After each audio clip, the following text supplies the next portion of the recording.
Chapter 1. The Rite. The annual Rite of Unity was, in Anna's professional opinion, a logistical nightmare disguised as a religious ceremony. Hundreds of wolves from every corner of the territory gathered under the full moon, ostensibly to reaffirm pack bonds, but mostly to drink too much ceremonial wine, start old arguments, and size each other up with all the subtlety of rival dog owners at a park. For Anna, it was the Black Friday of the black market. She moved through the crowd with the practiced invisibility of a woman who had spent 6 years learning how not to be noticed. She was small, which helped. She was quiet, which helped more. And she had perfected an expression of mild, pleasant vacancy that made people's eyes slide right past her, the facial equivalent of beige wallpaper.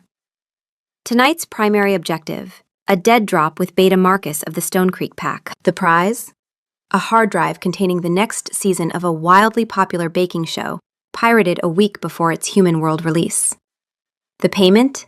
3 crates of authentic, pre-packaged, cream-filled sponge cakes that were practically currency in the junk food-starved shifter world. She found Marcus by the Elder's tent, right on schedule. He was trying to look casual, which, for a 7-foot-tall man-mountain with the neck circumference of a prize-winning bull, meant he suddenly appeared to have forgotten how to operate his arms. He had one hand in his pocket and the other hanging at his side like a confused pendulum. "Stop fidgeting," Anna murmured, slipping the hard drive into his jacket pocket with the ease of a surgeon and the speed of a pickpocket. "You look like you're being held at gunpoint by an invisible man." "I'm nervous," Marcus whispered back, his massive frame hunching until he resembled a guilty wardrobe. "What if someone sees?" Then we're 2 friends having a conversation at a public ceremony. Relax your shoulders. Good. Now, about the sponge cakes. I'm hearing the density is inconsistent in the last batch. 3 of the Stone Creek elders complained about structural integrity, and I do not run an operation where the product collapses under its own weight, Marcus. Standards are... The air crackled. It was a physical sensation, like the moment before lightning finds the ground. Every hair on Anna's arms stood up. Every wolf in the clearing went rigid. A hush fell, not a respectful silence, but the abrupt, oxygen-sucking kind that precedes catastrophe. Alpha King Boris had arrived. He stood on the outcropping of sacred granite above the clearing, a living monument to everything Anna found inconvenient about the world. His black hair caught the moonlight like it had a personal arrangement with it. His jaw could have been cut from the rock he stood on. His silver eyes swept the crowd with the slow, patient authority of a man who had never once in his life been told to wait, and who would not have understood the instruction if given. Boris's speech began, a low rumble about duty, honor, and the sacred bonds of pack. His voice was the kind of voice that settled into your chest whether you wanted it there or not, the vocal equivalent of a large cat lying on your ribcage. Anna used it as cover, giving Marcus a sharp nod. Go. Take the usual route. Payment at the secondary drop point by dawn. Marcus melted into the crowd with surprising grace for a man his size, which is to say he moved like a very motivated refrigerator. Anna exhaled. Phase 1 complete. Phase 2, retrieve the sponge cakes. Phase 3, inventory, repackage for individual sale, update the ledger, and get a full night's sleep for once in her miserable, glorious, deeply profitable life. Then Boris stopped talking, mid-sentence, mid-word, actually. He'd been saying something about the unity of purpose, and he stopped on the word purr, like someone had pressed pause on his entire operating system. The silence that followed was confused. 200 wolves looked at their alpha king and saw something none of them had ever seen before. His head tilted, his nostrils flared, his silver eyes, which were always controlled, always measuring, went sharp and feral in a way that had nothing to do with authority and everything to do with instinct. He sniffed the air, once, twice. His gaze swept the crowd, and this time it wasn't the gaze of a king surveying his subjects. It was the gaze of a wolf who had caught a scent. It passed over Anna. Then it came back so fast she half expected to hear a whiplash. Oh no. His eyes locked on hers. Across 100 yards and 200 bodies, Anna felt the connection hit her like a car wreck in slow motion. The kind where you can see every detail with horrible clarity and cannot do a single thing to stop it. It started in her chest, a bloom of heat that was violent and unwelcome, and it spread outward through her body in waves, rearranging something fundamental in the architecture of who she was. The world tilted, colors sharpened. The sounds of the clearing, the murmurs, the crickets, the distant howl of a patrol wolf, all of it faded to white noise behind the deafening reality of him. Her wolf, a creature she had kept dormant and muzzled for years through sheer force of will and what she privately called aggressive emotional neglect, exploded awake like something yanked from a deep sleep by an earthquake. The wolf didn't speak. She just opened her eyes, looked through Anna's eyes at the massive, silver-eyed predator on the rock, and hummed, one low, vibrating note that Anna felt in her teeth. "No," Anna told her wolf. "Absolutely not. We are not doing this. We have inventory to move." Boris's wolf had no such hesitation. Alba was not a creature prone to uncertainty, or nuance, or any emotion that could not be expressed as a direct order. He was a tactical instrument, the largest and most lethal inner wolf ever documented in Silver Moon records, and he communicated exclusively in what Boris had come to think of as strategic assessments. The moment the scent reached him, Albo processed it, classified it, and issued his verdict with the cold clarity of a military intelligence briefing. Mate. Ours. Claim and secure. Non-negotiable. This was followed immediately by a secondary assessment. Small. Potentially fragile. Threat exposure unacceptable. Relocate to defensible position. Immediately. Boris felt the command land like a hammer blow. For one disorienting moment, the king and the wolf were in complete agreement.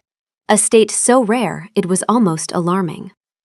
Then Boris regained enough of himself to register that he was standing on a sacred rock in front of his entire territory, with his mouth half open on the word purpose. And every single wolf in the clearing was staring at him. He closed his mouth. He straightened. And then he moved. Boris did not walk. He descended. Flowed down from the granite with the controlled power of an avalanche, each step deliberate, each movement precise. The crowd parted before him, not because they chose to, but because his dominance was a physical force that shoved lesser wolves aside like a bow wave. Somewhere in the back, a wolf who had not parted fast enough was gently but firmly relocated by the sheer pressure of Boris's presence. Anna watched him come and felt, with crystalline clarity, the exact moment her carefully constructed life began to collapse. Her mind wasn't on fate or destiny or any of the romantic nonsense the old wolves sang about around bonfires. Her mind was on the waterproof pelican case buried under her azalea bushes, containing 36 burner phones and the passwords to her offshore accounts. Her mind was on the 17 active delivery routes, the 340 regular customers, the false-bottomed wardrobe, and the hollowed-out cookbook. Her mind was on 6 years of work, about to be obliterated by a man who smelled like pine needles and winter air, and something underneath both of those things that made her stupid wolf purr. He stopped a foot in front of her. Up close, he was absurd. He was a wall of muscle and authority, radiating heat like a furnace, and his silver eyes were locked on her face with an intensity that made every survival instinct she possessed scream at her to run. But under the intensity, behind the fortress of control, she caught something she didn't expect. A flicker, brief and quickly smothered. Not softness exactly, but surprise. As if he too had been knocked sideways by the force of what he was feeling. And he was not a man accustomed to being knocked sideways by anything. "You," he said. His voice was quiet, but it carried. Everything about him carried. "My wolf recognizes you." His thoughts crashed into her mind, unguarded and raw, the psychic equivalent of a door being kicked open. She flinched. He noticed. The flicker appeared again, and this time it looked almost like concern, before he buried it under 6 feet of composure. He reached out and cupped her chin with 2 fingers, tilting her face up. The gesture was possessive, deliberate. It said, "I have found you, and I am not letting go." But his thumb rested against her jaw with a lightness that contradicted the rest of him.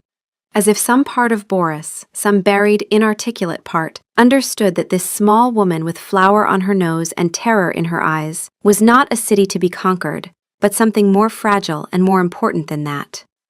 He didn't seem to know what to do with that understanding, so he did what he always did. He took command. "I am the Alpha King," he said, his voice hardening back to iron, "and you are my mate. This is not a negotiation. It is a fact." Inside Anna's head, her wolf was vibrating like a tuning fork. Her criminal brain was calculating exit strategies, and a small, treacherous part of her that she absolutely did not authorize was thinking, "His eyes are really very beautiful." She lowered her gaze. "My Alpha," she whispered. Boris felt her submission, and his wolf settled into a posture of grim satisfaction. "Correct," Albo approved. "She understands the hierarchy. Recommend immediate relocation to secure perimeter. This clearing has 14 uncontrolled entry points. Unacceptable." "Walk with me," Boris said, offering his arm. She took it. The contact sent a jolt through them both, a physical pulse that traveled up her arm and lodged behind her sternum like a second heartbeat. His wolf growled approval. Her wolf stretched toward his like a plant toward sunlight, and Anna shoved her back down with the mental equivalent of a boot on the neck. "I have to move the Twinkies," she thought. "I have to move all of the Twinkies." Chapter 2. The Cage. The compound was a fortress. Dark stone, ancient timber, warded perimeters, 16 guard posts, and a 90-second breach response time. Boris told her all of this on the walk up, not because he was showing off, but because he genuinely believed this information would comfort her. He was giving her the security briefing the way another man might give flowers. "Here, I have made it impossible for anyone to reach you. Be soothed." Anna accepted the gift and immediately began looking for holes in it. Albo, meanwhile, was conducting his own assessment. Boris could feel the wolf cataloging every shadow, every tree line, every angle of approach, and filing them into a threat matrix that grew more elaborate with each step. 12 degrees of open sightline from the eastern ridge, Albo observed.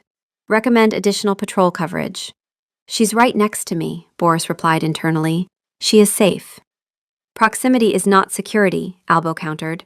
"Proximity is opportunity for threat engagement. I want walls." Her quarters were adjacent to his, a suite of beautiful, austere rooms that smelled of cedar and were surveilled by at least 5 devices she identified within the first minute. Boris stood in the doorway, filling it completely. He looked like he'd been specifically designed to block exits. He watched her standing in the middle of the room, small and out of place among the heavy furniture, and something shifted in his expression. For a moment, the king receded, and the man stood there, uncertain in a way he clearly had no practice with. "You will be comfortable here," he said. It came out like a command, because everything he said came out like a command. But she heard the question underneath it. "It's beautiful," she said, and meant it. He nodded, stood there for another moment, as if there were something else he wanted to say, but couldn't locate it in his vocabulary, which consisted primarily of commands, declarations, and statements of territorial law.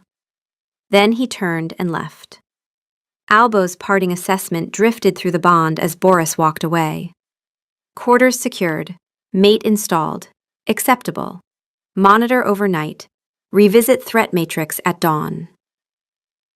Anna waited 60 seconds, checked every piece of furniture, every vent, every fixture, found the devices, left them in place, and sat on the enormous bed. She allowed herself 30 seconds of despair. Then she opened her mental ledger and got to work. The first week established the pattern. Boris sent his beta, Jasper, to manage the relocation.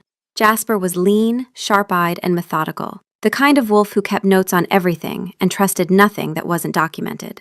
He arrived at her bookbindery with a clipboard and 2 guards. He paused at a stack of boxes labeled Specialty Adhesives. "You have a great deal of supplies," he said. "I am very committed to my craft," Anna replied. Jasper made a note.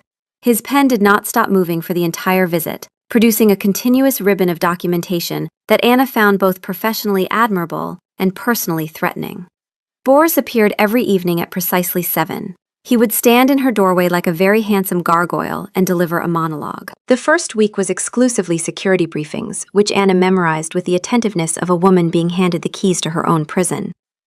The Southern Patrol shifts rotate every 6 hours, he told her on Tuesday.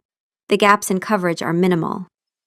Minimal, she repeated, wide-eyed, cataloging the gaps.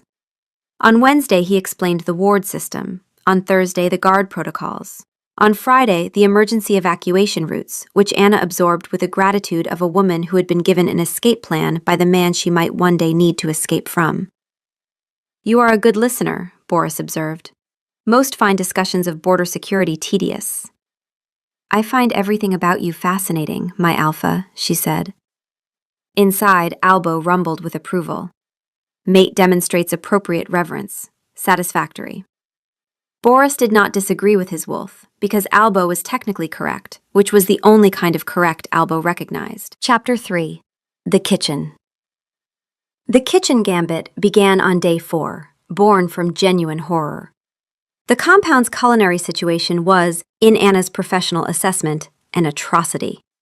The kitchen was enormous, professionally equipped, and being used to produce what could only charitably be described as penance. Boiled meat, steamed vegetables, unseasoned starches. The head cook, a grizzled wolf named Henrik, appeared to believe that flavor was a character flaw. The spice rack contained salt, pepper, and a mysterious jar labeled Henrik's Blend that, upon secret inspection, turned out to be salt and pepper pre-mixed. Innovation. My alpha, Anna said on the 4th evening, interrupting a detailed analysis of the Northern Patrol rotation with practiced timidity. I enjoy cooking. Would it be possible for me to spend time in the kitchens? It soothes me. Boris's wolf evaluated the request. Mate wishes to provision the den. Correct behavior. Alpha adjacent. Approve. Also investigate kitchen security. I count 3 unsecured entry points from the service corridor. Of course, Boris said, granting this request as though it were a minor territorial concession. Anna took over the kitchen the next morning with the quiet efficiency of a military coup. Within 3 days, she had befriended the entire staff, gently displaced Henrik from his throne of blandness, and introduced the compound to a concept so radical it bordered on heresy: garlic. Boris's first encounter with the stew happened at dinner. He took a bite with the same expression he brought to treaty negotiations. He stopped chewing. His silver eyes widened by a fraction. He looked at the bowl. He looked at Anna. He looked at the bowl again. He appeared to be experiencing what a less controlled man might call an emotion. This is, he said. He paused. His jaw worked. He was a man who could negotiate trade agreements in 4 languages, and the stew had rendered him functionally nonverbal. This is acceptable, he finished. Acceptable was Boris's top rating. Anna had heard him use the same word to describe the outcome of a territorial war that had expanded his dominion by 30%. Jasper took a bite. Jasper closed his eyes. His grip on his spoon tightened in a way that suggested religious conversion. Henrik, watching from the kitchen doorway with the defensiveness of a deposed monarch, quietly sat down on a barrel and stared at the wall as decades of culinary philosophy crumbled around him. That night, Boris did not bring a security briefing. He brought a question. The stew, he said, standing in her doorway with his hands behind his back. What was in it? Beef, she said, onions, carrots, potatoes, wine, thyme, bay leaves, salt. Salt, he repeated, with the tone of a man who had eaten salt his entire life and was now learning it had been lying to him. And pepper, and garlic, and love. She said the last word without thinking, the way her mother used to say it, and the moment it left her mouth she wanted to claw it back. It was too real, too close to the truth of who she was under the armor. Boris's expression didn't change, but his wolf, that vast presence at the edge of her mind, went still. Albo, who had a category for everything, from threat to prey to irrelevant, was momentarily without classification. After a long pause, the wolf filed his assessment. Unknown variable. Investigate. Good night, Anna, Boris said, and left. She pressed her hand against her sternum and told herself it was indigestion. The kitchen, of course, was also the solution to her logistical crisis. Within a week, Anna had established a delivery pipeline disguised as gourmet imports. Crates of Himalayan salt arrived, containing vacuum-sealed chocolate bars. Specialty flour shipments concealed hard drives of pirated content. A standing order for high-grade vanilla extract provided cover for a remarkable volume of individually wrapped cheese crackers. Distribution went out through care packages. Anna baked constantly, relentlessly, and sent baskets of muffins and walnut bread to every elder, dignitary, and beta within reach. Tucked inside every third basket, hidden among the pastries like delicious Trojan horses, were the actual products. "Your mate is very generous," Elder Constance told Boris, her mouth full of lemon poppy seed muffin and her jacket pocket full of contraband gummy bears. "She has a nurturing spirit," Boris said. "It is fitting for a Luna," Albo concurred. "Mate provisions the territory. This strengthens pack cohesion. Commendable." Elder Constance nodded, chewing. She did not mention the gummy bears. Chapter 4. The Unraveling. The thing about walls is that they only work if you maintain them. Anna's were developing structural damage, and the cause was a 6'4" alpha king who did not know he was a wrecking ball. He came every evening, and the visits were changing. He stopped lecturing about security and started asking questions. Small ones, delivered with the careful neutrality of a man reverse engineering the skill of personal conversation from first principles. "How did you learn to bind books?" "My mother taught me," Anna said before she could stop herself. The next night, "Was she a craftswoman?" "She was a baker, the real kind. She could make bread that would make you cry." Boris stood in the doorway, very still, and she felt his wolf lean toward her with something that wasn't possessiveness. Attention. Simple, focused attention, as if everything she said was a text he was studying. "Tell me about the bread," he said. And she did. She told him about her mother's kitchen, the cracked tile floor, the window that stuck. The sourdough starter kept alive for 20 years, fed like a pet, spoken to when her mother thought Anna wasn't listening. The morning smell of fresh bread, and the way flour got into everything until you carried the scent of it like a second skin. When she stopped, the silence was settled, like snow after a long fall. "That is why you smell like that," Boris said quietly. "Vanilla and old paper, and flour, and flour." His voice was rough at the edges, and he was looking at her in a way that made the warmth flare dangerously. Not as a king, not as a wolf. As a man beginning to understand he didn't understand her at all, and finding that he wanted to. "Good night," he said. But he stood there for 3 extra heartbeats before he turned away. The longest 3 heartbeats of Anna's life. She slid to the floor with her back against the closed door. "This is a problem," she told her wolf. Her wolf, the traitor, was practically incandescent. The library became their accidental territory. Boris spent mornings there reviewing reports, and Anna discovered this on day 12 when she went looking for a reference text and found him instead. He was in a leather chair by the window, reading glasses perched on his nose, and the sight nearly killed her. The Alpha King, the scourge of the North, wore reading glasses. Wire-rimmed, slightly crooked. They made him look like a very dangerous librarian, the kind who could kill you with a hardcover and then correctly shelve it.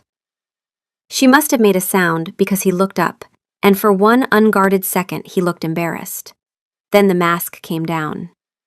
"These are for close work," he said, as if she'd accused him of a crime. "They suit you," she said, and then wanted to hurl herself through the window. They read in silence for 2 hours, and it was the most intimate experience of her life. The bond hummed. His wolf stood guard at the edges of her awareness. Her wolf curled up in the warmth of his presence and slept. After years of dormancy, the first real rest she'd had was in a chair across from the most dangerous man on the continent, beneath whose floorboards she was storing 14 USB drives of pirated content. One morning, she fell asleep over her book. She woke to something warm being draped over her shoulders.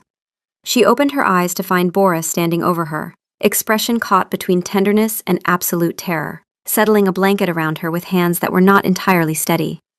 Their eyes met. "You are cold," he said. as if presenting evidence in his own defense. "Thank you," she whispered. He retreated to his desk with the haste of a man who had just done something brave and was not sure he'd survived it. Albo's assessment came through the bond, unbidden. Mate temperature, suboptimal. Blanket deployed.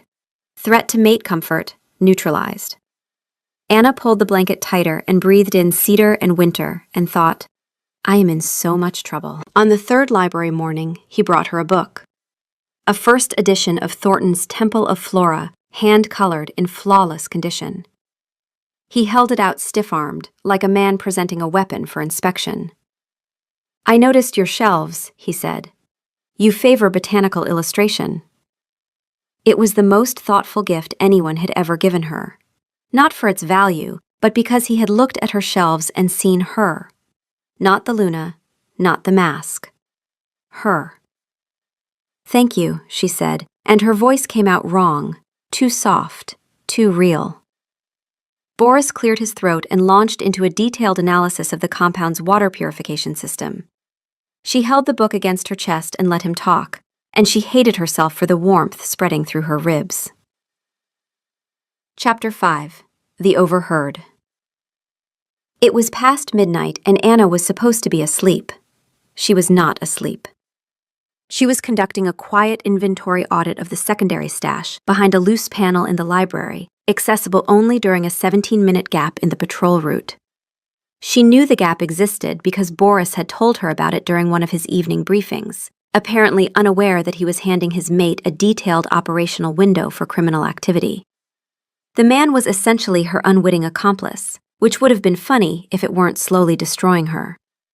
She was crouched behind the reference shelves, counting vacuum-sealed packets of cheese crackers, when she heard the study door open. The study shared a wall with the library. The mortar had thinned over the centuries. Boris's voice came through, low and private. He was talking to Albo. "She is not what I expected," Boris said. A pause. Then Boris responded to something she couldn't hear. "I know what you identified. Mate. Hours. You've made that clear every hour of every day since the right. I could not forget it if I wanted to." More pacing. The footsteps stopped. "But you don't have to sit across from her in the library," he said. "You don't have to watch her fall asleep over a book and feel your chest crack open like something is trying to climb out of it. You don't have to stand in her doorway every night and try to find words for something there are no words for, because every language I speak was built for treaties and commands, and she is not a treaty. She is not a command." His voice dropped. "She is terrifying. Not because she is dangerous, because she is gentle. Because she told me about her mother's bread, and I haven't been able to stop thinking about it. Because I put a blanket on her and my hands were shaking. My hands. I have held this territory through war and betrayal and 3 assassination attempts, and my hands were shaking because I put a blanket on a woman who smelled like flour." A long silence. "I don't know how to do this. I know how to command. I know how to fight. I know how to build walls and hold borders and make wolves obey. I do not know how to be the kind of man a woman like that deserves. I do not know how to be soft, Albo. I have never had to be. And I am afraid that when she sees what I am, truly am, she will find it insufficient." Albo spoke. Anna couldn't hear the words, but she felt the wolf's response through the bond. A pulse of fierce certainty. Then Boris said, his voice carrying a reluctant, almost imperceptible crack of amusement. "Your assessment is noted. She is ours. I am the alpha. I should stop pacing and establish a sleep cycle. Thank you, Albo. Your emotional range continues to be a source of wonder." A pause. "No, that was sarcasm. I know you don't have a category for sarcasm. Go to sleep." The footsteps faded. A door opened and closed. Anna sat behind the reference shelves in the dark, cheese crackers forgotten, tears running silently down her face. He was afraid. The Alpha King. The scourge of the North. The man who commanded 1,000 wolves without raising his voice. Was afraid that he wasn't enough. And she, who had spent weeks cataloging his vulnerabilities, mapping his blind spots, and using his trust as cover for a criminal enterprise, was the one who didn't deserve him. She was sitting in the dark with stolen goods, eavesdropping on the most private moment of a lonely man's life. And the worst part was that her wolf wasn't even ashamed. Her wolf was pressing against her ribs, aching toward his, and saying, with unbearable clarity, "He is soft. He just doesn't know it yet." "We can't keep doing this," Anna said. "I know," her wolf replied. Chapter 6. The Audit. Jasper's discovery was, in retrospect, inevitable. The man was a living audit. He probably counted the ceiling tiles on his way to breakfast. It was a Thursday morning. Anna was assembling care packages for the Thornfield delegation. Jasper closed the kitchen door, locked it, and set his clipboard down on the counter. The clipboard that was never out of his hand. Anna felt a chill that had nothing to do with the walk-in freezer. "Luna," he said, "may I ask what's in those packages?" "Walnut bread, honey butter, preserves." Jasper looked at her. Then he pulled a folded document from his jacket. "In 3 weeks you have ordered 400 pounds of Himalayan salt," he said. "The compound uses approximately 2 pounds per week." He paused. "That is a 200-week surplus of salt, Luna." Anna said nothing. "You've also received 17 shipments from a supplier registered to an address that is, according to satellite imagery, a goat farm. The goats appear to be thriving. The supplier appears to be fictional." Anna said nothing, though she made a mental note to have a conversation with her registration agent about the goat farm. She'd specifically requested a warehouse. Jasper sat on a stool. "I am going to ask you a question, and I would like an honest answer." She told him everything, all of it. When she finished, Jasper stared at the energy drink he'd unwrapped with the expression of a man watching his worldview disintegrate in real time. "You," he said, "are a smuggler." "I prefer supply chain specialist." The Alpha King's mate is a supply chain specialist. It's a pre-existing condition, not a new development. Jasper rubbed his face. "How much revenue?" 250,000 annually, net. He looked at her through his fingers. "I run a tight operation," she said. He laughed, short and incredulous, the laugh of a man who had just realized the quiet bookbinder was running the compound. Then his face hardened. "I have conditions. The energy drinks stop. I am not writing the incident report that says a border guard died of caffeine poisoning because the Luna was running a Red Bull cartel out of the pantry." Agreed. Full accounting, every product, customer, and route. Done. Third, he paused. You tell him, before someone else does. You tell Boris the truth. Anna thought about the voice through the wall. "I do not know how to be soft." "That's a death sentence," she said. "No," Jasper said, "it isn't. He will be furious. He will be devastated. But he'll see what I saw about 3 minutes into this conversation. That you are exactly the Luna this territory needs, not the gentle maiden, the real you." He picked up his clipboard. "I'll take 2 loaves of walnut bread, and if you have those cheese crackers, I've been told they're exceptional." Anna gave him the bread, the crackers, and a complimentary chocolate bar because she was a businesswoman and first impressions mattered even when the client was blackmailing you. She sat in the empty kitchen for a long time after he left. She was going to tell Boris. She had to. She would find the right moment, and she would stand in front of him and let the mask fall, and she would trust what Jasper said, that the real Anna was enough. She just needed time. Chapter 7. The Viper. Talia arrived on a Tuesday, carrying flowers and a smile that could cut glass. She was tall, golden, and precisely the kind of woman the Sears should have chosen. She'd spent 3 years positioning herself as the obvious Luna, cultivating alliances, attending every formal event, and dressing in a way that suggested she'd emerged from the womb in ceremonial robes. The arrival of a flower-dusted bookbinder had sharpened her ambition into a weapon. "Luna Anna," she purred, entering the suite like a cat scent marking a new territory. "I simply had to welcome you personally." "You're not what we expected," Talia said, her gaze lingering on the apron. "When the Sears described the Alpha's mate, we imagined someone more—" She let the pause do the work. "Regal." I find that regality is overrated, Anna said. Would you like a scone? Talia took the scone, ate it slowly. Delicious, she said, making the word sound like a court summons. I must say, you've made yourself very useful in the kitchens. One might almost wonder what drives such dedication to baked goods. She leaned closer. I'm very perceptive. It's a gift. I notice patterns. Shipments. She let the word hang like a blade. Irregularities. Anna tilted her head with the vacant confusion of a golden retriever encountering a tax form. Irregularities? Talia searched for the crack, didn't find it, laughed, musical and false. Forget I said anything. I'm sure everything is perfectly innocent. She left. Anna checked the flowers, found the military-grade surveillance device in 9 seconds.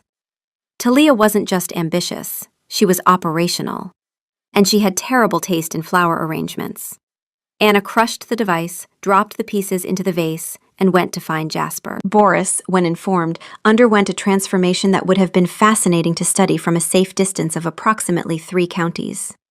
His eyes went full silver. His wolf surged forward. The temperature in the room seemed to drop several degrees. Who? He said. 1 syllable. It's been addressed, Jasper said. Boris looked at Anna. The fury was immense, but layered over it, visible only to someone standing close enough, was fear. Not for himself. Are you all right? He asked, and his voice was rough in a way that had nothing to do with authority. I was frightened, she said, a truth.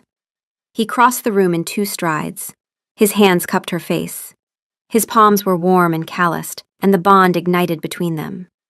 His wolf wrapped around her awareness like armor. Albo's assessment came through, cold and absolute. Threat to mate identified, eliminate, all resources authorized. Nothing will touch you, Boris said, not while I breathe. She looked up at him, and she thought about his voice through the library wall. I do not know how to be soft, but he was being soft, right now. It was costing him everything, and he was doing it anyway. Boris, I need to tell you something. His thumbs stilled on her cheeks, his eyes searched hers. The words were right there, right behind her teeth. She opened her mouth. My Alpha! A guard burst through the door, white-faced. The Thornfield Alpha's convoy is on the northern road. They're arriving 2 days early. Boris dropped his hands. The king slammed back into place. 2 days early. Jasper, convene the council. His eyes cut to Anna. We will continue this conversation. He left. Anna stood alone and pressed her hands to her cheeks where his warmth still lingered. She had been right there, on the edge of the truth, and the whole grinding machinery of Boris's world had stolen the moment. She would find another one. She had to. Before Thalia did it for her. Chapter 8. The Stolen Confession. The Thornfield Alpha was a barrel-chested wolf named Aldrich who laughed too loudly, watched too carefully, and ate with the enthusiasm of a man who had been personally victimized by the concept of portion control. He was the most dangerous kind of political animal, the kind who wanted everyone to think he was harmless. He arrived with an entourage of 12, a wagon of diplomatic gifts, and a personal chef whom he dismissed within 10 minutes of tasting Anna's roasted lamb. Your Luna, he told Boris over the first course, his eyes bright with genuine delight, is a treasure. Where did you find her? She was found for me, Boris said, with the tone of a man who would not be elaborating. By fate, of course, Aldrich said, grinning. The moon always knows. He took another bite, closed his eyes, and made a sound that was borderline inappropriate for a diplomatic setting. Anna had planned to tell Boris after dinner. She had the words ready. She'd rehearsed them in the bathroom, with the surveillance cameras blocked by strategically placed towels, standing in front of the mirror and saying, I am not who you think I am, until the words stopped making her nauseous. She was going to ask him to walk with her in the Silverwood Grove and tell him everything, and let him see her, and hope that the man who had confessed his fears to his wolf in the dark was capable of something that looked like mercy. She never got the chance. Thalia stood up between the main course and dessert with the timing of an assassin and the presentation skills of a lawyer who bills by the hour. If I may, she said, her voice carrying to every corner of the great hall. "I have information regarding our beloved Luna that I believe the territory deserves to hear." Anna's blood turned to ice. She recognized fragments of her own ledger. The surveillance device had transmitted before she destroyed it. Thalia read the fragments aloud. Dates, product codes, delivery schedules. She used words like unauthorized and deception and betrayal of trust. Her voice trembled with manufactured concern. Her eyes glistened with tears so fake they should have come with a warranty. "Our Luna," Thalia concluded, "is not who she claims to be." The silence was absolute. Aldrich, the Thornfield Alpha, slowly put down his fork. He looked between Thalia, Anna, and Boris with the expression of a man who had just been given front-row seats to the most entertaining spectacle of the decade and was calculating whether it was too late to order more wine. Boris looked at Anna. His expression was stone. His wolf was perfectly still. Through the bond, she felt him reaching for her, not with warmth, with a question. A desperate, furious, pleading question. "Tell me it's not true." She could deny it. The evidence was fragmentary, illegally obtained. She could destroy Thalia's credibility in 3 sentences. Jasper would back her. She thought about the blanket, the reading glasses, the book, the bread, his voice in the dark. She thought about the moment 2 days ago when she'd opened her mouth to tell him, and the guard had burst in. Talia had stolen the moment, but she hadn't stolen the choice. Anna stood. She straightened her spine. She let the meek Luna fall away, and she met the Alpha King's gaze with the full force of who she actually was. "It's true," she said. The room erupted. She ignored it. She told him everything. 6 years, 340 customers, the sponge cakes, the pirated television, the chocolate bars, the cheese crackers, the kitchen deliveries and the care packages, the burner phones and the offshore accounts. She told him Jasper had found out 2 weeks ago and had been auditing her operation. She told him she'd been planning to tell him tonight. She told him that she'd been rehearsing a confession in her bathroom when Talia had beaten her to it. She did not tell him she was sorry for the business. She told him she was sorry for the lie. When she finished, Aldrich was leaning so far forward in his chair, he was in danger of falling into his plate. He made no effort to disguise his fascination. He looked like a man watching the best theater of his life and wishing he'd brought a notepad. Boris stood.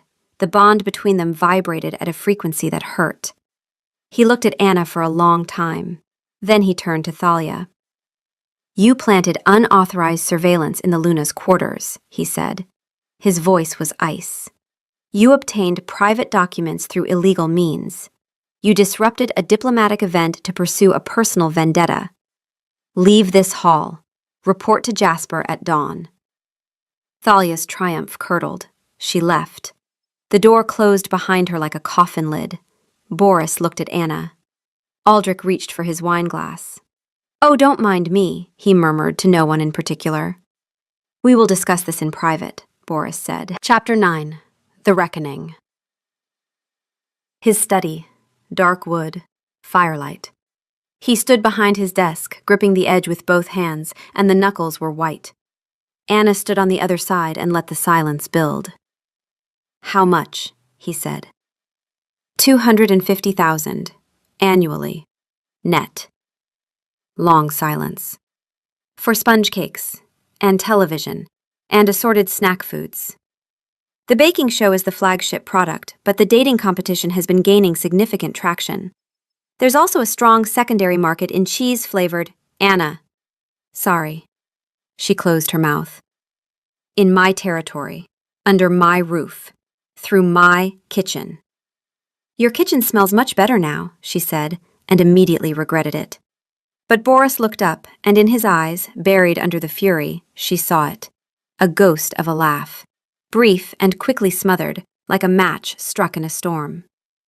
Albo, pressed against her awareness, issued an assessment. "Mate has demonstrated significant operational capacity. Reassess threat profile. She is more capable than initial evaluation indicated. Recommend upgrade from protected asset to strategic asset." This was not helpful. You made a fool of me, Boris said. No, she stepped forward. I made a fool of your security, which, and I say this with genuine respect, was asking for it. Do not spin this as a favor. I'm not. She took another step. Your supply chain regulations are archaic. Your people are starving for the small, stupid, human pleasures that make life bearable, and you've been so busy building walls that you never looked at what they actually want. You're lecturing me, he said. You, who lied to me for weeks, are lecturing me on governance. Someone had to. The words hung between them. Then something broke in Anna's voice, and the break was not calculated. I heard you, she said. He went still. In the study, through the library wall, 2 weeks ago. She was shaking. I heard you talking to Albo, about me, about the blanket, about your hands shaking. The color drained from his face. For the first time since she'd known him, Boris looked exposed. Not politically, personally. The kind of exposed that comes from someone finding the diary you hid under the floorboards. You, he said, barely a whisper. You heard that. I heard you say you didn't know how to be soft.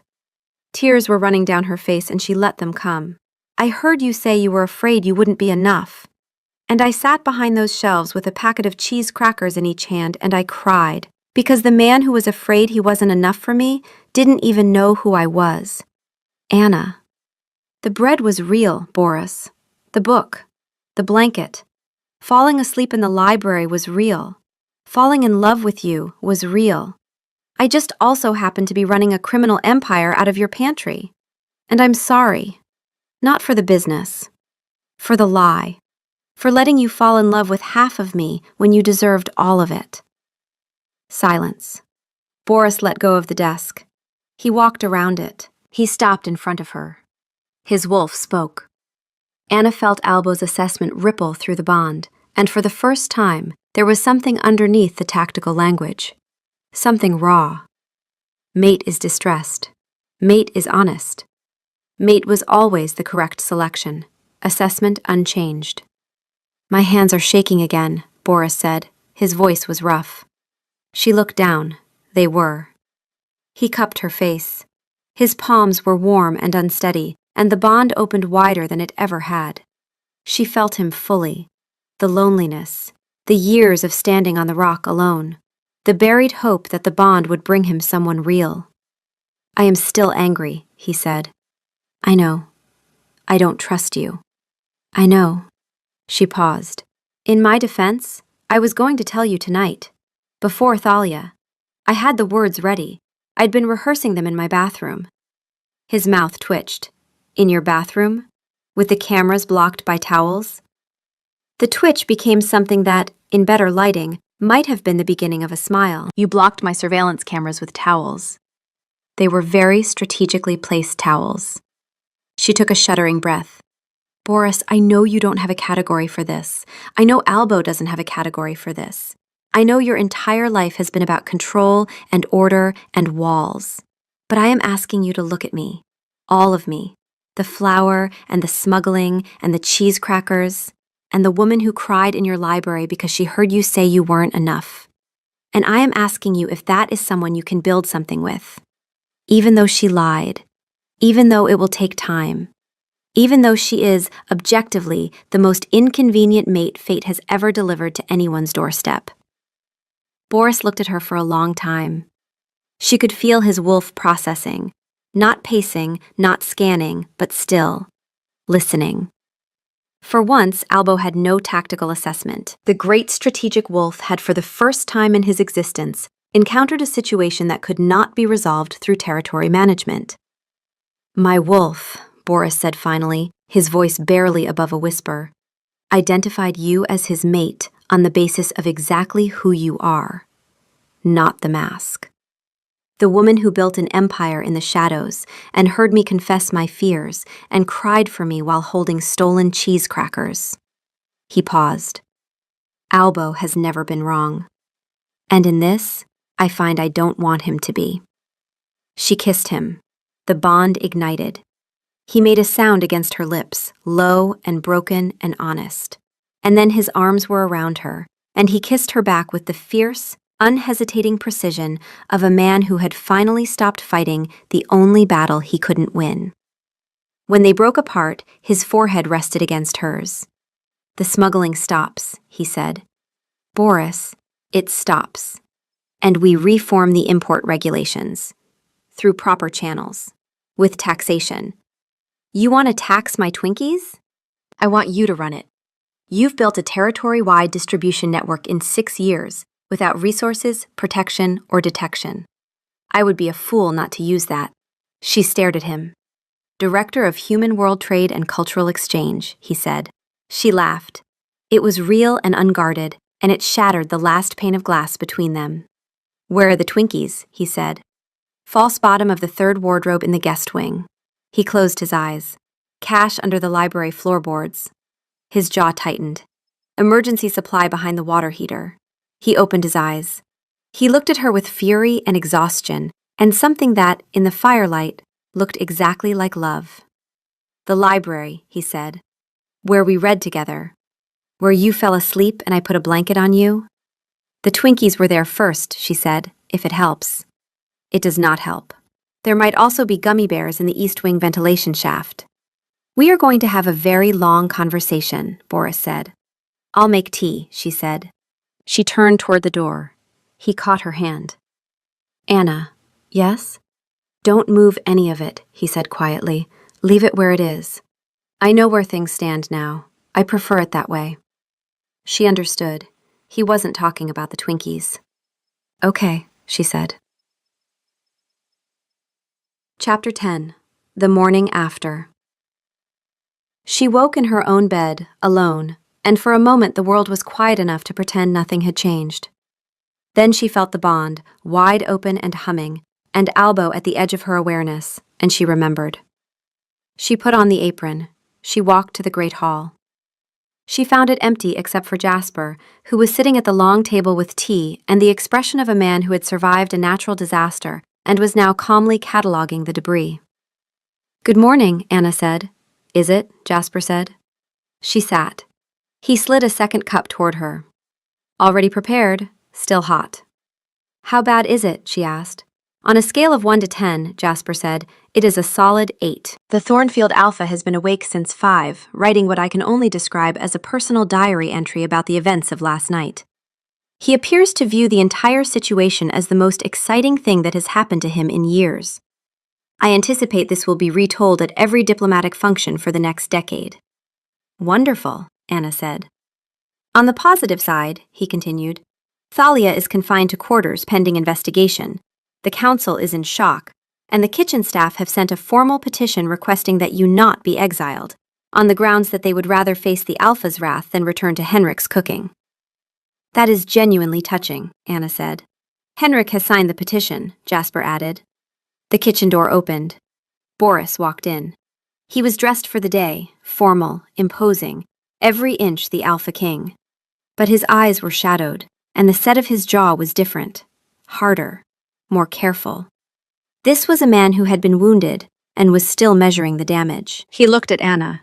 He looked at the flower already on her nose, because the flower appeared within seconds of her entering any room that had ever contained flour, drawn to her by what she could only assume was molecular-level commitment. "Good morning," he said. "Good morning," she said. Jasper looked between them. "I'll be in my office," he said, "if anyone needs me." "Which you will," repeatedly. He paused at the door. "Also, Alpha, for the record, I identified the irregularity 2 weeks ago and was preparing a comprehensive briefing. It had charts." Boris looked at him. Charts. Color-coded charts. With appendices. The salt discrepancy alone warranted its own section. Boris's jaw tightened. "You knew. For 2 weeks. And you didn't tell me." "I was building a case," Jasper said, "and she was going to tell you herself. I was giving her the chance." The silence that followed was the silence of a man recalibrating his trust in everyone he knew. Boris looked at Jasper. He looked at Anna. He looked at the ceiling, briefly, as if consulting a higher power for patience. "We will discuss this," he said to Jasper. "I assumed we would," Jasper said, and left. Boris sat in the vacated chair. He produced a document from his jacket, 12 pages, single-spaced, annotated in the margins in his sharp handwriting. He had been up all night writing trade policy, not pacing in fury, writing, because she'd told him his territory was starving, and he'd listened through the anger, through the hurt, and he'd spent the small hours of the morning trying to fix it. That was who Boris was. A man who heard a problem and built a solution, even when the woman who'd identified the problem was the same woman who'd broken his trust. Even at 3 a.m, furious and heartbroken, he was governing. I believe the taxation structure in Section 4 may be too aggressive for perishable goods, he said. His voice was carefully neutral. I would value your input. Anna looked at the document. She looked at Boris. She reached across the table and took his hand. He tensed. Then, slowly, his fingers closed around hers. Section 4 is too aggressive, she said. You can't tax chocolate at the same rate as electronics. It's a staple good. Chocolate is not a staple good.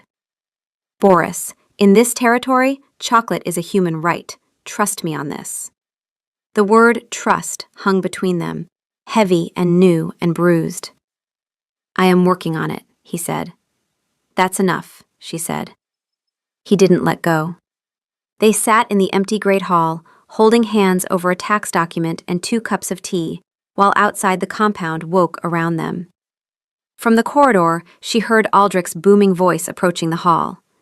Jasper, my good man, is it true the Luna was running a black market? Extraordinary! In my territory, the most exciting thing that's happened all year is a border dispute over a goat. Tell me everything. Does she do bulk orders? I have 600 wolves who haven't seen good chocolate in 3 years. Jasper's voice, flat and resigned. The Luna's previous business operations are currently under review and are not accepting new orders, Alpha Aldrich. But hypothetically, I would direct all trade inquiries to the newly established Office of Human World Trade and Cultural Exchange, which does not yet exist but will, I am assured, have its own section in the budget by end of week. Marvelous! Who's heading it?